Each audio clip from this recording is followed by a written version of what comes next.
Hello বন্ধুরা, welcome to my YouTube channel basic math. তো আজকে আমরা অনুপাত সমানুপাতের কিছু প্রবলেম নিয়ে আলোচনা করব। এইটা নিয়ে আমার অনুপাত সমানুপাতের টোটাল 5টা ভিডিও, পার্ট 5 ভিডিও। তো আগে আমরা অনুপাত সমানুপাতের বেসিক কনসেপ্ট নিয়ে আলোচনা করেছি এবং সেই ভিডিওতে বিভিন্ন রকম কনসেপ্ট দিয়েছি। তো সেই যে কনসেপ্টগুলো দিয়েছি সেগুলো কিভাবে অ্যাপ্লাই করবো অঙ্কের মাধ্যমে সেটা আমার দেখাতে হবে। তো কি ওই কনসেপ্টগুলো কাজে লাগিয়ে কি কি অঙ্ক হতে পারে, তো সেই অঙ্কগুলো আজকে তোমরা দেখো, ঠিক আছে? আজকে মাত্র আমি 10টা প্রবলেম করব এবং তার সলিউশন করবো। আচ্ছা, প্রত্যেকটা প্রবলেম কিন্তু খুব ভালোভাবে বুঝবে তোমরা। একটা প্রবলেম বোঝা মানে ওই রকম টাইপের 100টা প্রবলেম করার সমান। তাই তোমরা প্রত্যেকে মন দিয়ে ভালো করে প্রবলেমগুলো, প্রত্যেকটা প্রবলেম ভালো করে বুঝবে এবং খুবই সহজ প্রবলেমগুলো একটু বুঝলেই হবে, ঠিক আছে? আমরা যে কনসেপ্টগুলো করেছিলাম, বেসিক কনসেপ্ট করেছিলাম অনুপাত সমানুপাতের, সেই কনসেপ্ট কাজে লাগিয়েই আমরা আজকের এই 10টা প্রবলেম সলিউশন করব। ঠিক আছে, চলো দেখা যাক কি প্রবলেমগুলো, কি কি প্রবলেম হতে পারে। আচ্ছা,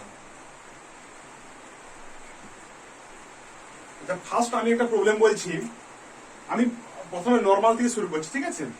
আচ্ছা, 1 নাম্বার প্রবলেম ধরো বলছে 3:4 এর ব্যস্তানুপাত কত?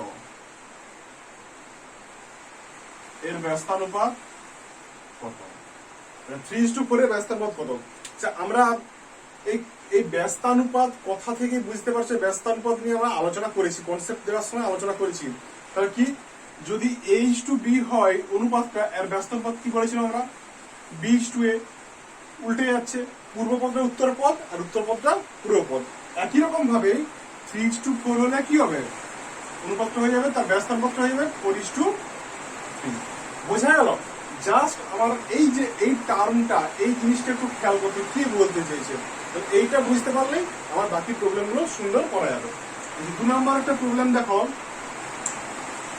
2:3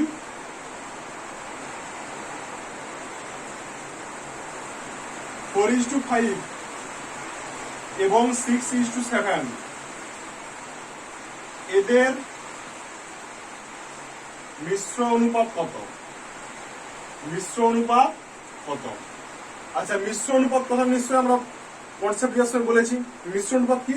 মিশ্র অনুপাত হচ্ছে কি, আমি একটু বলে দিচ্ছি আবার, ঠিক আছে? H/B C/B এদের মিশ্র অনুপাত কত হবে? পূর্ব পদের সঙ্গে পূর্ব পদের গুণফল, উত্তর পদের সঙ্গে উত্তর পদের গুণফল। তাহলে A/C/B/D। একই রকম ভাবে এটা দুটোর ক্ষেত্রে হয়েছে, আমি 3টে দেওয়া আছে, 3টের ক্ষেত্রে কি হবে? তাহলে 2:3, 2 পূর্ব পদের সঙ্গে পূর্ব পদের গুণফল 2, 4, 6। তাহলে 2 × 6, সরি 2 × 4 × 6 3 × 5 × 7, 3 × 5 × 7 কত হচ্ছে? 4 দুগুণে 8, 6, 48 15 সাথে 105। আচ্ছা, এবারে দেখবো কি এটা যদি লঘিষ্ঠ আকারে করা যায়, কাটাকাটি করা যায়, আমরা অবশ্যই করে দেবো। 300 এবং 48, 35, 105, 16:35। তাহলে 2:3, 4:5, 6:7 এদের মিশ্রণ কত হচ্ছে? 16:35। বোঝা গেল? আচ্ছা, নেক্সট প্রবলেমটা একটু দেখো।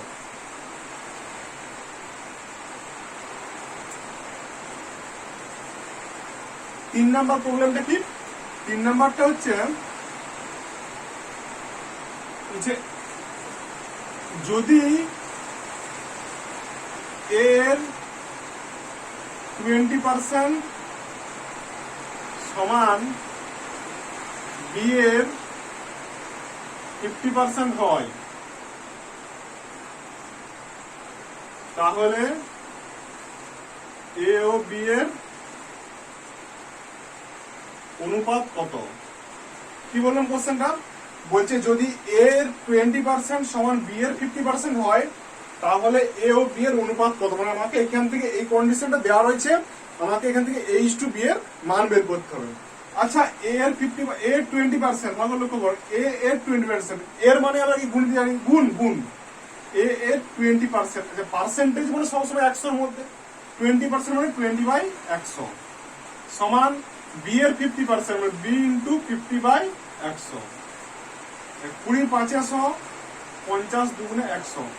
A/5 সমান B/2। A/5 সমান B/2। তাহলে কত হবে? আচ্ছা, যদি আমি বি করি তাহলে 5/2 হবে। এই কোনাকুনি জিনিসগুলো ইন্টারচেঞ্জ করতে পারি, 5 এর জায়গায় বি, বি এর জায়গায় 5, একই তো। 2s1 5b, 2s1 5b রইল। এবারে এইখান থেকে আমরা বলতে পারি h2b সমান 5:2। বোঝা গেল যে h2b a ও b এর অনুপাত হচ্ছে 5:2।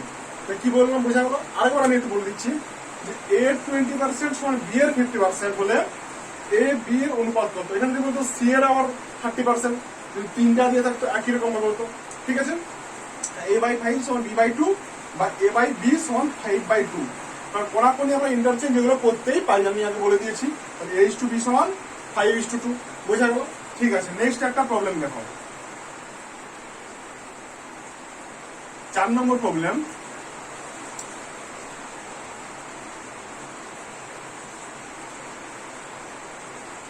বলছে যদি 3:7 সমানুপাতি 6:x হয়, তাহলে x সমান কত? কি বললাম? 3:7 সমানুপাতি 6:x হয়, তাহলে x এর মান কত? আচ্ছা, আমি যখন সমানুপাত পড়িয়ে বুঝাচ্ছিলাম তখন বলেছিলাম যে 4টা পদের মধ্যে যদি কোনো একটা টার্ম মিসিং থাকে তাহলে আমরা কিভাবে নির্ণয় করবো। আচ্ছা, আমরা কি জানি যে অন্তিম প্রাথমিক শেষের ধারের দুটা পদের সঙ্গে মাঝের দুটা পদের গুণফল সমান। বলেছিলাম না যে কি প্রথম পদ গুণিত চতুর্থ পদ, ফার্স্ট পদ ইন্টু চতুর্থ পদ সমান সেকেন্ড পদ ইন্টু থার্ড পদ। এইখান থেকে আমার কোন টার্মটা মিসিং আছে? আমার চতুর্থ পদটা মিসিং আছে। চতুর্থ পদ, তাহলে চতুর্থ পদ সমান কত? Second into third by first. কত হবে? সেকেন্ড টার্মটা কত? সেকেন্ড টার্ম 7, থার্ড টার্ম কত? 6 বাই ফার্স্ট টার্ম 3। 3 দুগুণে 6, 7 দুগুণে 14। চতুর্থ পদটা আমার x ছিল, x এর মান কত হলো? 14। বোঝা গেল?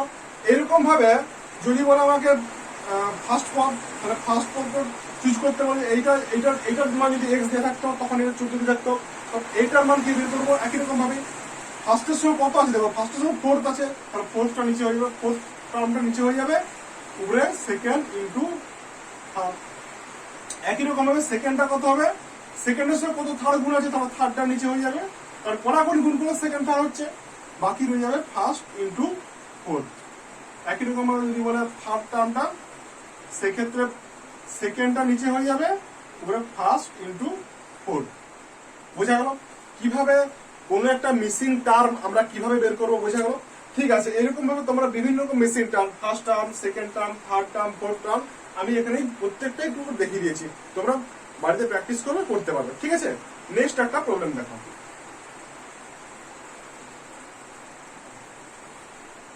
নেক্সট হচ্ছে কি?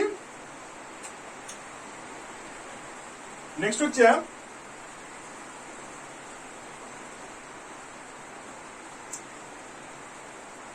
9,x,16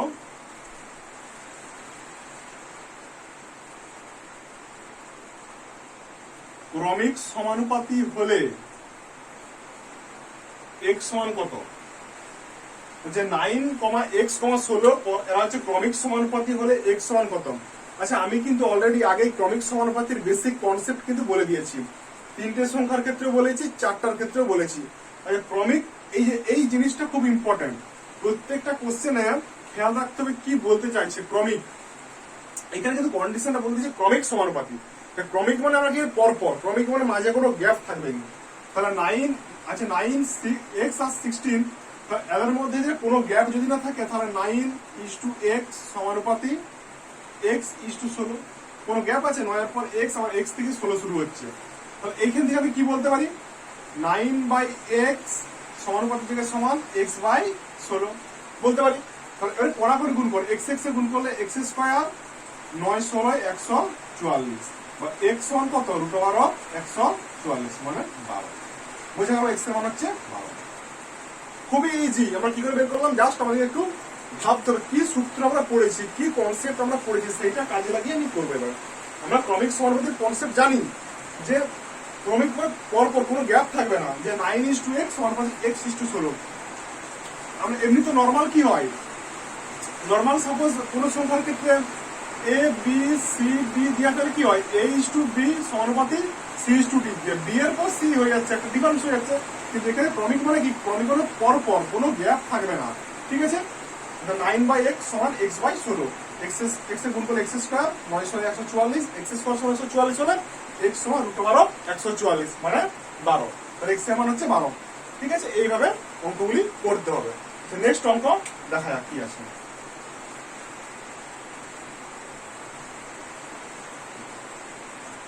আচ্ছা, এবার একটু নেক্সট লেখা অঙ্কের দিকে যাচ্ছি।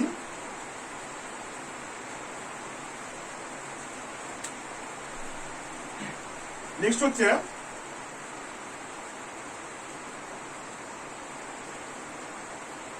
বলছে তিনটি গাড়ির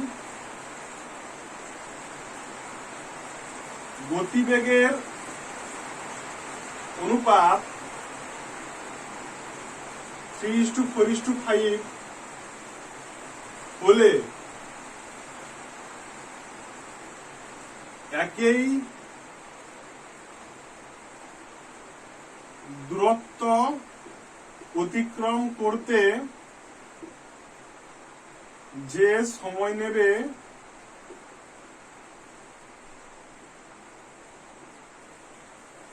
তাদের অনুপাত কত?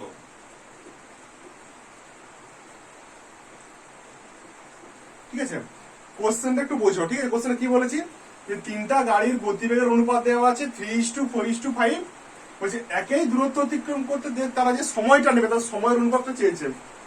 সাপোজ তিনটা গাড়ির গতিবেগ মানে স্পিড 3:4:5, 3, 4, 5 একই সংখ্যা নয়, আলাদা আলাদা সংখ্যা, তাই প্রত্যেকটা গাড়ির কিন্তু গতিবেগটা আলাদা, স্পিডটা আলাদা, কিন্তু তাদেরকে কি হচ্ছে একই জায়গায় যেতে হবে, আমাকে একটা গন্তব্যস্থল একটাই, একই জায়গায় পৌঁছাতে হবে। তাহলে একই জায়গায় পৌঁছাতে গেলে তাদের সময়ের অনুপাতটা, তারা কি সময় নেবে, তারা নিশ্চয়ই একই সময় নেবে না, আলাদা সময় নেবে, সেই কি সময়টা নেবে তাদের অনুপাতটা আমাকে বের করতে হবে। আচ্ছা, ভালো করে লক্ষ্য করো, আমরা কিন্তু গতিবেগ সময় দূরত্বের মধ্যে একটা সম্পর্ক জানি। কি সম্পর্ক? যে একই দূরত্ব এতে যদি আমি গাড়ির গতিবেগ বাড়াই, তাহলে গতিবেগ বাড়লে কি সময়টা কম লাগবে, তো গতিবেগ যদি স্পিডটা বাড়াই আমার সময় তো কম লাগবে, গতিবেগ যদি কমাই তাহলে স্পিডটা সময়টা বেশি লাগবে। তাহলে গতিবেগ আর সময়, গতিবেগ দেওয়া আছে সময়, গতিবেগের সঙ্গে সময়ের কি আমাদের হচ্ছে কি অনুপাত? ব্যস্ত অনুপাত। বোঝা গেল? গতিবেগের সঙ্গে সময় হচ্ছে আমাদের ব্যস্ত অনুপাত। জাস্ট এই তিনটা সংখ্যার অনন্য করে দিলেই আমরা সময়ের অনুপাতটা পেয়ে যাব। কি বললাম? এই তিনটা সংখ্যার অনন্য মানে 1/3:1/4:1/5। অনন্য করতে গেলে কি করতে হবে? আচ্ছা, তো ভগ্নাংশ আকারে আছে, ভগ্নাংশ থেকে নর্মাল এমনি নর্মাল সংখ্যায় বের করবো, আমরা পূর্ণ সংখ্যায় বের করবো। তো কি হয়, হরগুলো লসাগু করতে হয়। হরগুলো লসাগু কত হচ্ছে? 3, 4, 12, 5, 60, তাহলে 60 দিয়ে গুণ করে দাও, প্রত্যেকটাই 60 দিয়ে গুণ হয়ে যাবে। 5, 12, 60, 4, 4, 60, 3, 20, 60, 20:15:12। তিনটা গাড়ি যে সময় নেবে, তিনটা গাড়ি, প্রথম গাড়িটা তিনটা গাড়ির সময়ের অনুপাত হচ্ছে 20:15:12। বোঝা গেল? তা আমরা কি জানি, আমরা কি কনসেপ্টটা লাগালাম এখানে, যে গতিবেগের সঙ্গে সময় হচ্ছে আমাদের ব্যস্ত অনুপাত। তাহলে এদের অনন্যকটা বের করবো। অনন্যকটা যেহেতু ভগ্নাংশে আছে, তারপরে পূর্ণ সংখ্যায় বের করতে গিয়ে আমরা হরের লসাগু করলাম, সেগুলো লসাগু দিয়ে গুণ করলাম। 20:15:12 এদের হচ্ছে সময়ের অনুপাত। ঠিক আছে, নেক্সট একটা প্রবলেম দেখো। এটা হচ্ছে 6 নম্বর প্রবলেম। 7 নম্বর, দুটি বইয়ের দামের অনুপাত 4:5।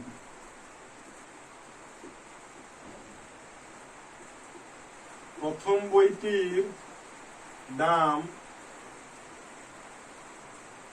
200 টাকা হলে দ্বিতীয় বইটির দাম কত? কি বললাম? যে দুটি বইয়ের দামের অনুপাত 4:5 দেওয়া আছে। প্রথম বইটির দাম যদি 200 টাকা হয়, দ্বিতীয় বইয়ের দাম কত?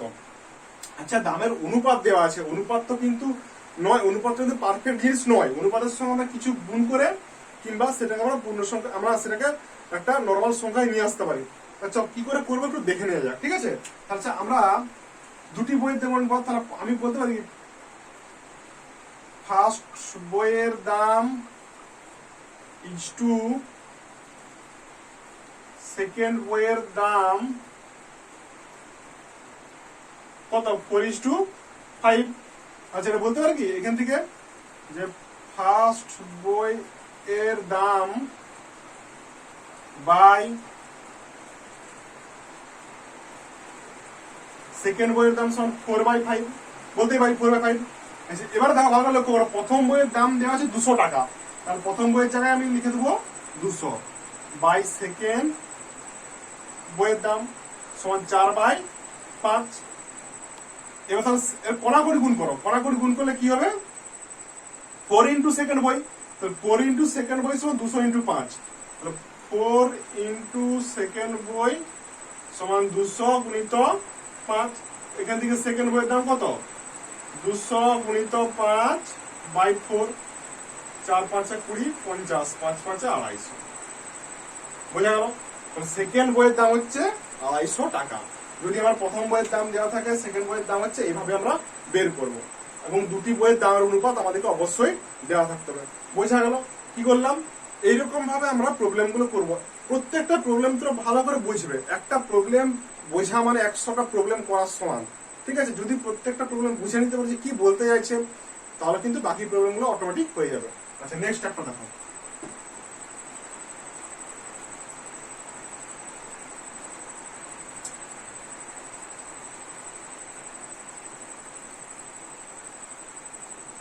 নেক্সট হচ্ছে, আচ্ছা এটা কত নম্বর, 8 নম্বর। নেক্সট এর প্রবলেমটা হচ্ছে 390 টাকা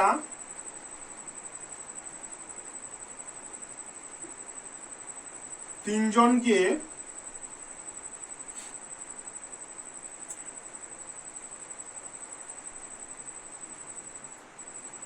ওয়ান ইস টু 2, 1:3, 1:4 অনুপাতে ভাগ করে দিলে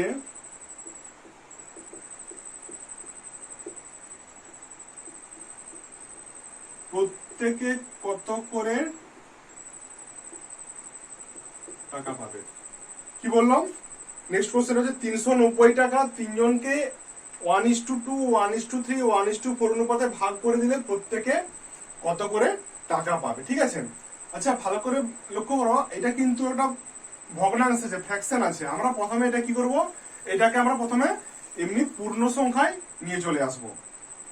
তাহলে পূর্ণ সংখ্যায় নিয়ে আসলে কি হবে 1:2, 1:3, 1:4। তাহলে পূর্ণ সংখ্যায় নিয়ে আসতে গেলে তো লসাগু করতে হবে। 12 3 2 6 4 2 3 4 লসাগু কত 12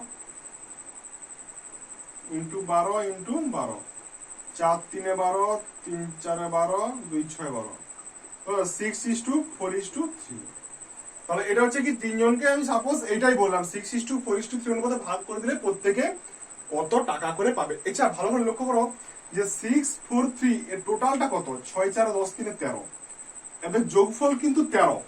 আমার টোটাল হচ্ছে 13 টাকা আছে, 13 টাকাটা তার মধ্যে প্রথম জন 6 টাকা পাচ্ছে, সেকেন্ড জন 4 টাকা, তৃতীয় জন 3 টাকা পাচ্ছে।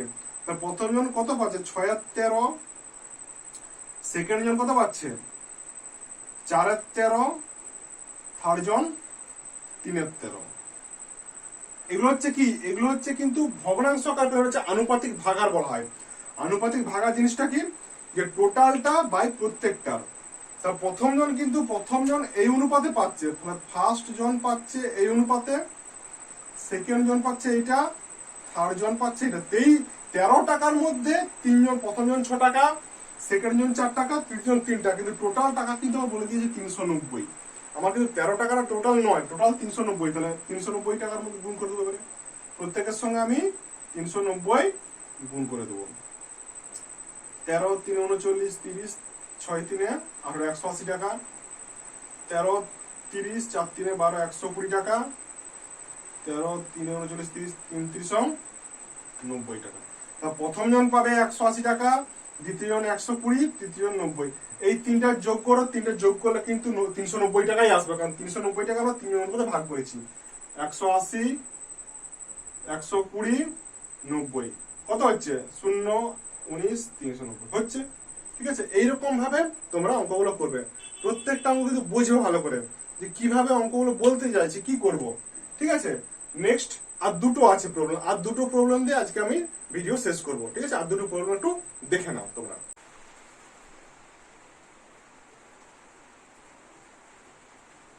দুটি সংখ্যা অন্য একটি সংখ্যা থেকে যথাক্রমে 40% ও 60% বেশি হলে সংখ্যা দুটির অনুপাত কত? কি বললাম? বলছে দুটি সংখ্যা অন্য একটা সংখ্যা, অন্য একটা তৃতীয় সংখ্যা, এগুলো দুটো সংখ্যা অন্য একটা তৃতীয় সংখ্যা থেকে যথাক্রমে 40% ও 60% বেশি হলে এই যে দুটো সংখ্যা বলেছিলাম সেই সংখ্যা দুটার অনুপাত কত। তা আমি তাহলে অন্য একটি সংখ্যা ধরে নেবো, অন্য একটি সংখ্যা আমি ধরে নেবো এক্স, অন্য একটা তৃতীয় সংখ্যাটা এক্স ধরে নেবো। তাহলে প্রথম সংখ্যাটা কি বলেছে? প্রথম সংখ্যাটা এই অন্য সংখ্যা থেকে 40% বেশি, মানে এক্স ইন্টু 40% বেশি, মানে 140/100। মানে নর্মাল 100 তো দুটোতেই তো এটাও 100 আছে, এটাও 100 আছে, কিন্তু 40% আরো বেশি, তাহলে 140/100। তাহলে প্রথম সংখ্যার কত হচ্ছে? 7 2 14 2 5 10, মানে 7x/5। আর সেকেন্ড সংখ্যাটা কত হবে? x ইন্টু 60% বেশি, তাহলে 160/100। 8 2 16 2 5 10, তাহলে কত হচ্ছে? 8x/5। এবার কি বলেছে? সংখ্যা দুটির অনুপাত। তাহলে সংখ্যা দুটো পেয়ে গেছি, এদের অনুপাত কত? 7x/5 is to 8x/5। তো কত হবে? x x ক্যান্সেল, 5 5 ক্যান্সেল, তাহলে 7:8। তো সংখ্যা দুটির অনুপাত হচ্ছে 7:8। বোঝা গেল? কি করলাম? যে দুটি সংখ্যা যদি অন্য একটি সংখ্যার থেকে যথাক্রমে 40% 60% এগুলো চেঞ্জ হতে পারে, যা খুশি দেওয়া থাকবে, আমার রুলটা বোঝে নাও, কি নিয়মে করছি আমি, তাহলেই হবে। তাহলে সংখ্যা দুটির অনুপাত কত, এইরকম ভাবে আমরা সংখ্যা দুটির অনুপাত বের করব। ঠিক আছে, লাস্ট একটা অঙ্ক দেখে নেওয়া যাক আজকে।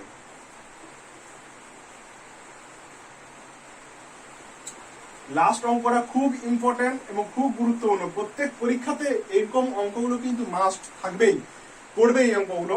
তো দেখে নাও লাস্ট কোশ্চেনটা কি।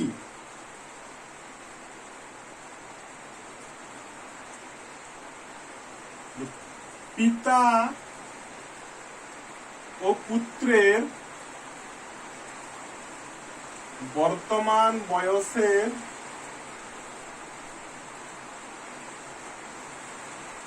অনুপাত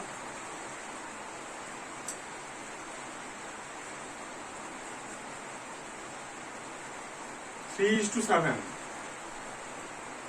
ঠিক আছে, পিতা পুত্রের বর্তমান বয়সের অনুপাত হচ্ছে 3:7 এবং তাদের বয়সের পার্থক্য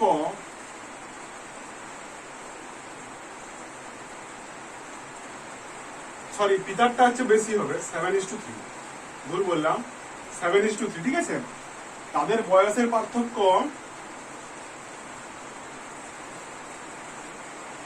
28 বছর হলে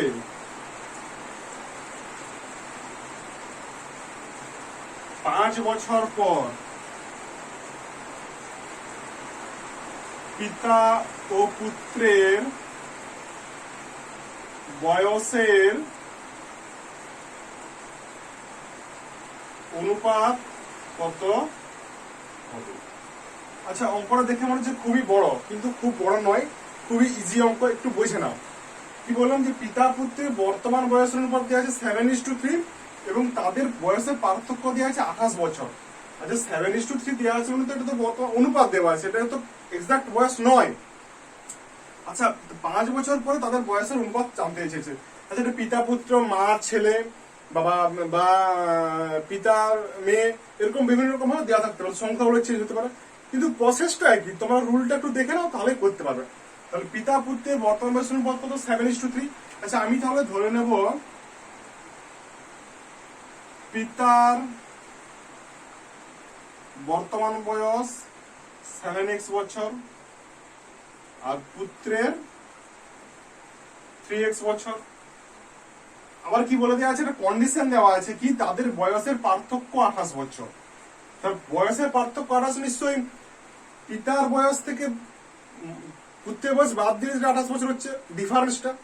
তাহলে 7x মাইনাস 3x সমান 28, তাহলে পার্থক্য 28, 7x মাইনাস 3x সমান 28, বা 4x সমান কত 28, বা x সমান 28/4 সমান 7 বছর। তাহলে x সমান 7, তাহলে পিতার বয়স কত 7 × 4 28 বছর, সরি 7 × 7 49 বছর, আর পুত্রের বয়স কত 7 × 3 21 বছর। তাহলে এই যে 3 × 7 সমান 21 তো বেরোচ্ছে তো, তাহলে 3 × 7 21। কি বললাম যে তাদের বয়স হচ্ছে 49 আর 21, 49 21 ডিফারেন্স কিন্তু 28 হয়ে যাচ্ছে। তাহলে এতদূর পর্যন্ত আমার কন্ডিশনটা হোল্ড করলো, স্যাটিসফাই করলো। এবারে এটা কিন্তু বর্তমান বয়স আমি পেয়ে গেলাম যে বর্তমানে পিতার বয়স হচ্ছে 49 বছর, পুত্রের বয়স হচ্ছে 21 বছর। এবারে কি বলছে 5 বছর পর তাদের বয়সের অনুপাত কত। তাহলে 5 বছর পর যখন বের করাবো নিশ্চয়ই এটা বর্তমান বয়স হলে 5 বছর পর পিতার বয়স কত হবে, আর সময় 5 যোগ 49 5 54, 5 বছর পর কি হবে আরো বয়স 5 যোগ হবে 21 5 26। অতএব 5 বছর পর পিতা ও পুত্রের বয়সের অনুপাত হবে 54:26। 2 দিয়ে কাটাকাটি করে দাও, হয়ে যাবে 27:13। বোঝা গেল? এইভাবে অঙ্কগুলো করব। অঙ্কটা কিন্তু দেখতে মনে হচ্ছে খুবই বড়, খুবই জটিল, কিন্তু খুবই ইজি অঙ্ক। শুধু সংখ্যাগুলো চেঞ্জ থাকবে, নাম চেঞ্জ থাকবে। জাস্ট একটা প্রবলেম বুঝে নিলে বাকি প্রবলেমগুলো করতে কোনো সমস্যা হবে না। কি করেছিলাম, জাস্ট অনুপাত দেওয়া আছে, অনুপাতটা আমি তাদের ডিফারেন্স দেওয়া আছে 28, সেখান থেকে x এর মান বের করলাম। তাহলে x আমি অনুপাত যেহেতু ধরেছিলাম 7x 4x 3x, তাদের x এর মান বসিয়ে পিতার বর্তমান বয়স 49, পুত্রের বর্তমান বয়স 21। যদি এখানে 5 বছর পর না লিখে বলে দিত যে বর্তমানে তাহলে পিতা আর পুত্রের বয়স কত হবে, তাহলে এখানে এইটাই অ্যান্সার হয়ে যেত। কিন্তু বলে দিচ্ছে 5 বছর পর, তাহলে বর্তমান তো আমরা পেয়েছি, তারপর 5 বছর পর পেতে হলে কি করতে হবে, 5 হচ্ছে আর সঙ্গে যোগ করতে হবে। তাহলে 49 5 54, আর এটা হচ্ছে 21/26। তাহলে 5 বছর পর পিতা ও পুত্রের বয়স অনুপাত 27:13 বা 54:26। বোঝা গেল? ঠিক আছে, ভিডিওগুলি তোমরা ভালো করে দেখো এবং বাড়িতে এরকম অনেক উদাহরণ নেবে, প্র্যাকটিস করো। বিভিন্ন রকম সংখ্যা নিয়ে তোমরা প্র্যাকটিস করো, আশা করি বুঝতে পারবে। এবং ভিডিও যদি ভালো লেগে থাকে তাহলে আমার চ্যানেলটিকে সাবস্ক্রাইব করো এবং সেই সঙ্গে শেয়ার ও লাইক করো। ঠিক আছে? ওকে।